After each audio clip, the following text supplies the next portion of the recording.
Hi, I am a Rajan. For you, that's king. I live in the Vedic Age, roughly 1500 BCE. My life is defined by three things. I need healthy cattle, predictable rains, and a sword to ensure the neighboring tribe doesn't steal my cattle. It sounds like a simple, rugged existence. But underneath this tribal surface, we were drafting the social, political, and philosophical protocols that would scale across the entire subcontinent. To understand how that happened, we have to start with how we got here. For decades, historians like Mortimer Wheeler were convinced of the Aryan invasion theory. They imagined us as chariot riding conquerors who swept down to destroy the cities of the Harappan civilization in a sudden violent apocalypse. But look at these ruins. There are no mass graves from a war and no evidence of forts being toppled by invaders. The skeletal and archaeological evidence simply doesn't support a violent takeover. The reality was a gradual process of migration and synthesis proved by scholars like Sherin Ratnagar,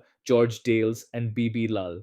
Different tribes arrived in waves, settled among the indigenous people, exchanged ideas, and eventually merged into a new cultural fusion. In the early days, my power was far from absolute. I was an elected chieftain who had to answer to two major councils: the Sabha, a group of elite advisors, and the Samiti, a loud public gathering where the whole tribe debated policy. Over the centuries, that changed. As we moved into the later Vedic age, we traded tribal democracy for territorial kingdoms. Power became hereditary, and those rowdy public assemblies lost their influence to a centralized crown.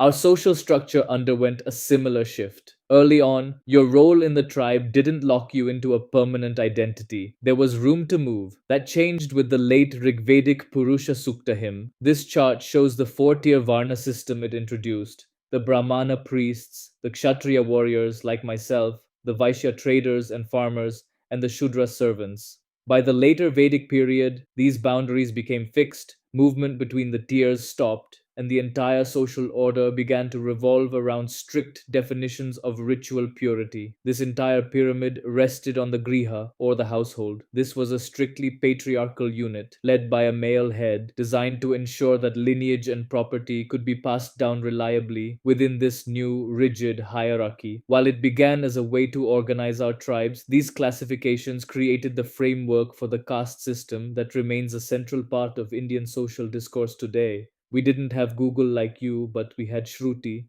knowledge that was heard. We developed high fidelity oral memorization techniques to act as a wireless data transfer across generations, ensuring not a single syllable of our history was lost. The bedrock of this system is the Rigveda. As you can see from the density of these lines, it's a massive undertaking. 1028 hymns, making up the oldest surviving poetry in the world.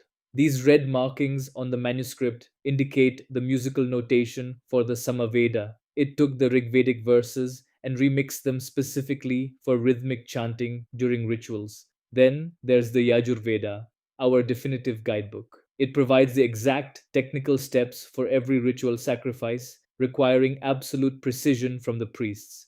For everything else, we had the Atharva Veda.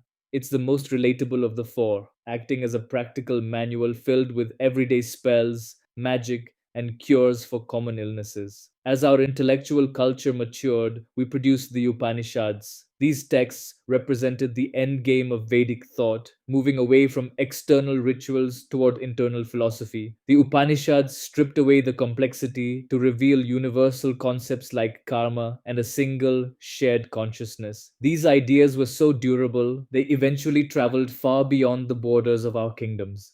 The experience of our civilization changed significantly depending on when you lived. In the early Vedic period, women had a relatively high degree of agency. They were educated, composed sacred hymns, and actively participated in the Sabha and Vedanta assemblies. But as our states grew larger and more centralized, the social structure tightened. Women were gradually excluded from political assemblies and restricted from performing religious rituals independently. Even with those restrictions, brilliant women like Gargi and Maitreyi remained at the center of intellectual life, famously out-debating the most learned male priests in philosophical contests. This shift toward a more restricted role for women happened alongside the rise of rigid class hierarchies and the transition from flexible tribes to formal centralized states. When you look at the pyramids of Giza, you are looking at a museum exhibit, a magnificent but static remnant of a dead culture. Ancient Babylon and Egypt are fascinating, but they don't walk the streets today. India's Vedic heritage is an unbroken chain. The hymns our priests chanted thousands of years ago are the same ones recited by priests at modern weddings and ceremonies today. This continuity is the result of synthesis. Pre Vedic indigenous symbols, like the proto Shiva on this ancient seal, merged with our Vedic traditions to create the modern Hindu pantheon. Our philosophical inventions have proven just as resilient. Concepts like karma and the nature of universal consciousness continue to define global spirituality in the 21st century. These early tribes established a social and philosophical architecture that remained active and functional for the next 3,000 years. I'd love to tell you more about the legacy of our hymns, but someone is definitely making a move on my cattle. I have a tribe to lead and a herd to protect right now. Catch you in the next yuga.